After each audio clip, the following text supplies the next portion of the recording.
Assalamualaikum warahmatullahi wabarakatuh. Selamat pagi teman-teman.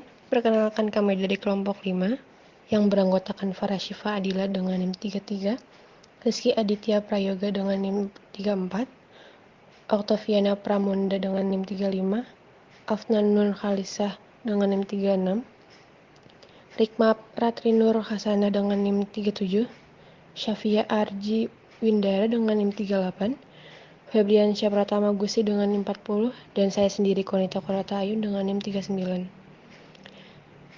Izinkan kami mempresentasikan hasil kerja kami dengan topik kepuasan kerja. Berikut akan dibacakan serta dijelaskan sesuai urut NIM. Pengertian kepuasan kerja menurut para ahli. Yang pertama, kepuasan kerja menurut Susilo Martoyo. Susilo Martoyo berpendapat bahwa kepuasan kerja adalah salah satu aspek psikologis yang mencerminkan perasaan seseorang terhadap pekerjaannya. Ia akan merasa puas dengan kesesuaian antara kemampuan, keterampilan, dan harapannya dengan pekerjaan yang ia hadapi. Yang kedua, menurut Handoko. Handoko berpendapat bahwa kepuasan kerja adalah keadaan emosional yang menyenangkan atau tidak menyenangkan dengan mana para karyawan memandang pekerjaan mereka. Yang ketiga, menurut Luthans. Luthans berpendapat bahwa kepuasan kerja adalah hasil dari persepsi karyawan mengenai seberapa baik pekerjaan mereka memberikan hal yang dinilai penting. Dan dapat disimpulkan bahwa kepuasan kerja yaitu suatu sikap yang dimiliki oleh para individu sehubung dengan pekerjaannya atau jabatan mereka, baik secara positif maupun negatif tentang pekerjaannya. Menurut Levy, tahun 2002 ada 5 aspek yang terdapat dalam kepuasan kerja, yaitu yang pertama, pekerjaan itu sendiri atau work itself. Setiap pekerjaan memerlukan suatu keterampilan tertentu sesuai dengan bidangnya masing-masing. Sukar tidaknya suatu pekerjaan serta perasaan seseorang bahwa keahliannya dibutuhkan dalam melakukan pekerjaan tersebut akan meningkatkan atau mengurangi kepuasan kerja. Yang kedua, atasan atau supervision. Atasan yang baik berarti mau menghargai pekerjaan bawahannya. Bagi bawahan, atasan bisa dianggap sebagai figur ayah atau ibu atau teman dan sekaligus atasannya. Yang ketiga, teman sekerja atau workers merupakan faktor yang berhubungan dengan hubungan antara pegawai dengan atasannya dan dengan pegawai lain, baik yang sama maupun yang berbeda jenis pekerjaannya. Yang keempat, promosi atau promotion merupakan faktor yang berhubungan dengan ada tidaknya kesempatan untuk memperoleh peningkatan karir selama bekerja. Yang kelima, ada gaji atau upah atau disebut pay, merupakan faktor pemenuhan kebutuhan hidup pegawai yang dianggap layak atau tidak. Faktor-faktor kepuasan kerja. 1. Tugas atau pekerjaan dilakukannya. Karyawan lebih menyukai pekerjaan yang memberikan mereka peluang untuk menggunakan skill dan kemampuan mereka, membuka kesempatan pada mereka untuk belajar dan menerima tanggung jawab sehingga memandang tugasnya sebagai pekerjaan yang menarik. 2. Gaji merupakan remunerasi finansial yang diterima oleh karyawan yang dipandang sebagai sesuatu yang adil dalam organisasi. 3. Peluang untuk mendapatkan promosi dalam jenjang karir. Melalui promosi, perusahaan akan mendapatkan kestabilan moral karyawan karena promosi akan selalu diikuti oleh tugas, tanggung jawab, dan wewenang yang lebih tinggi daripada posisi sebelumnya. 4. Supervisi. Tugas pengawasan tidak dapat dipisahkan dari fungsi kepimpinan, yaitu mengkomunikasikan kepada karyawan apa yang menjadi tujuan yang sudah ditetapkan oleh organisasi. 5. Rekan kerja. Tim kerja yang baik saling memberikan dukungan, bantuan, atau saran akan membuat pekerjaan lebih menyenangkan. Yang keenam, lingkungan kerja yang bersih dan menyenangkan. Lingkungan kerja yang bersih, teratur, dan menyenangkan akan membuat pekerjaan lebih mudah ditangani. Seperti yang sudah dijelaskan pada bagian sebelumnya mengenai kepuasan kerja, maka beberapa konsekuensi kepuasan kerja dapat dirangkum sebagai berikut. Yang pertama, kepuasan dan motivasi. Berdasarkan pada penelitian, mengungkapkan bahwa pekerja memiliki hubungan yang positif dan signifikan antara motivasi dan kepuasan kerja. Karena hal itu, para manajer disarankan untuk mempertimbangkan bagaimana perilaku mereka mempengaruhi kepuasan kerja. Para manajer secara potensial meningkatkan motivasi para karyawan melalui berbagai usaha untuk meningkatkan kepuasan kerja. Yang kedua, kepuasan dan keterlibatan dalam pekerjaan. Keterlibatan dalam pekerjaan merupakan keterlibatan individu dengan peran dalam pekerjaannya, dan berdasarkan pada penelitian yang berbeda menunjukkan bahwa keterlibatan dalam pekerjaan memiliki keterikatan dengan kepuasan kerja. Yang ketiga, kepuasan dengan OCB. OCB merupakan perilaku karyawan yang secara sukarela mengerjakan pekerjaan yang melebihi dari standar tugas yang diberikan kepadanya demi membantu keberlangsungan perusahaan dalam mencapai tujuannya. Kepuasan dengan OCB penting karena karyawan yang puas cenderung akan berbicara positif mengenai organisasi, membantu individu lain, dan melewati harapan normal dalam pekerjaan mereka. Selain itu, karyawan yang puas mungkin akan memberikan peran yang lebih karena merespon pengalaman positif mereka. Yang keempat, kepuasan kerja dengan komitmen organisasi. Komitmen organisasi mencerminkan bagaimana individu mengidentifikasi dirinya dengan organisasi dan terikat dengan tujuan-tujuannya. Oleh karena itu, para manajer disarankan untuk meningkatkan kepuasan kerja dengan tujuan mendapatkan tingkat komitmen yang lebih tinggi. Selanjutnya, komitmen yang lebih tinggi dapat mempermudah terwujudnya produktivitas yang lebih tinggi. Cara mengukur kepuasan kerja yang pertama itu ada menggunakan skala indeks deskripsi jabatan atau job description index, yaitu skala pengukuran ini dikembangkan oleh Smith, Kendall, dan Hallin pada tahun 1969. Cara penggunaannya yaitu dengan mengajukan pertanyaan-pertanyaan pada karyawan mengenai pekerjaan. Setiap pertanyaan yang diajukan harus dijawab oleh karyawan dengan menandai jawaban ya, tidak, atau ragu-ragu. Yang kedua yaitu dengan menggunakan kuesioner kepuasan kerja Minnesota atau Minnesota Satisfaction Questionnaire. Pengukuran kepuasan kerja ini dikembangkan oleh Weiss and England pada tahun 1967. Skala ini berisi tanggapan yang mengharuskan karyawan untuk memilih salah satu dari alternatif jawaban, sangat tidak puas, netral, puas, dan sangat puas terhadap pertanyaan yang diajukan. Berdasarkan jawaban tersebut, dapat diketahui tingkat kepuasan kerja karyawan. Teknik Minnesota Satisfaction Questionnaire pada dasarnya sama dengan menggunakan skala Likert. Kelebihan teknik ini antara lain yang pertama yaitu teknik ini lebih simpel dibandingkan dengan teknik yang ketiga. Yang kedua, teknik ini lebih banyak memberikan alternatif jawaban untuk responden dibandingkan dengan teknik yang pertama. Dan yang ketiga ada pengukuran berdasarkan ekspresi wajah. Pengukuran kepuasan kerja dengan cara ini dikembangkan oleh Kunin pada tahun 1955. Responden diharuskan memilih salah satu gambar wajah orang, mulai dari gambar wajah yang sangat gembira, netral, cemberut, dan sangat cemberut. Kepuasan kerja karyawan akan dapat diketahui dengan melihat pilihan gambar yang diambil responden. Hubungan kepuasan kerja dengan semangat kerja atau moral. Semangat adalah sikap karyawan terhadap pekerjaan, atasan, dan rekan kerjanya. Semangat kerja karyawan merupakan keadaan psikologis yang berhubungan dengan kepuasan, kepercayaan diri, dan keinginan. Sikap individu atau kelompok karyawan menghasilkan keberanian dan disiplin.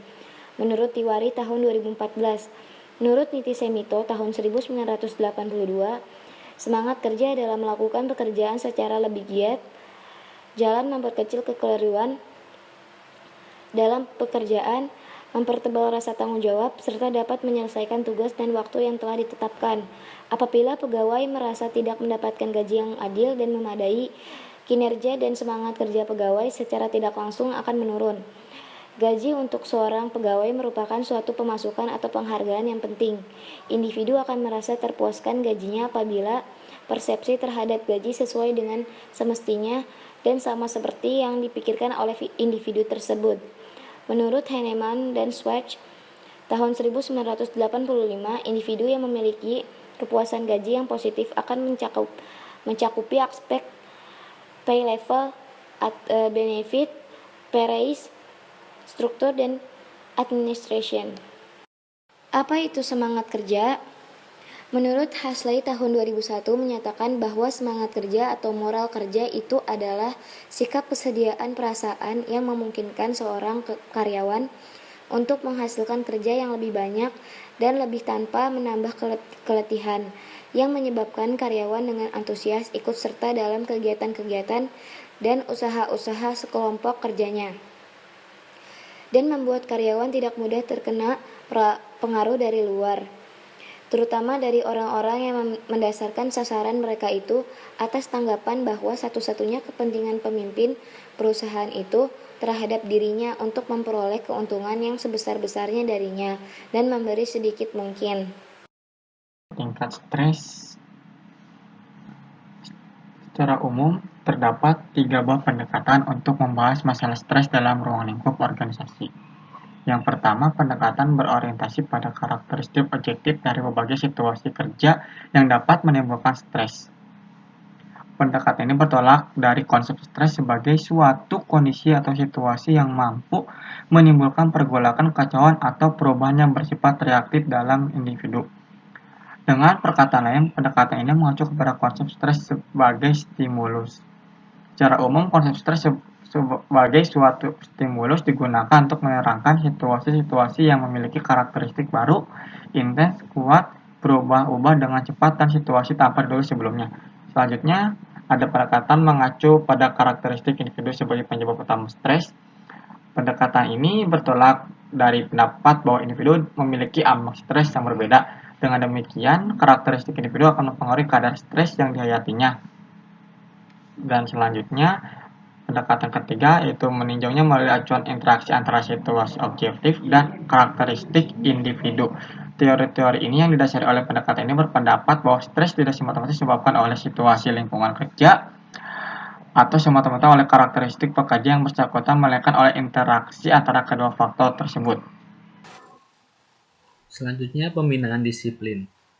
Pembinaan disiplin adalah kegiatan untuk memberikan pedoman bagi perusahaan dalam perencanaan, pelaksanaan, dan pengendalian dengan maksud agar perusahaan dapat melaksanakan tugas dan fungsinya secara berdaya guna dan berhasil guna, serta dengan didorong adanya rasa ketaatan atau kesadaran pegawai di lingkungan departemen untuk melaksanakan setiap peraturan yang telah ditetapkan dengan benar serta tanggung jawab. Pembinaan disiplin juga memiliki beberapa tujuan. Di antaranya adalah agar karyawan menaati segala peraturan, mampu melaksanakan tugasnya dengan sebaik-baiknya, lalu mampu menggunakan dan memelihara sarana dan prasarana yang ada, mampu bertindak dan berperilaku sesuai dengan norma-norma yang berlaku, serta karyawan mampu menghasilkan produktivitas yang tinggi sesuai dengan harapan perusahaan. Selanjutnya ada program konseling. Program konseling memiliki 6 poin penting. Yang pertama ada pengumpulan data atau appraisal.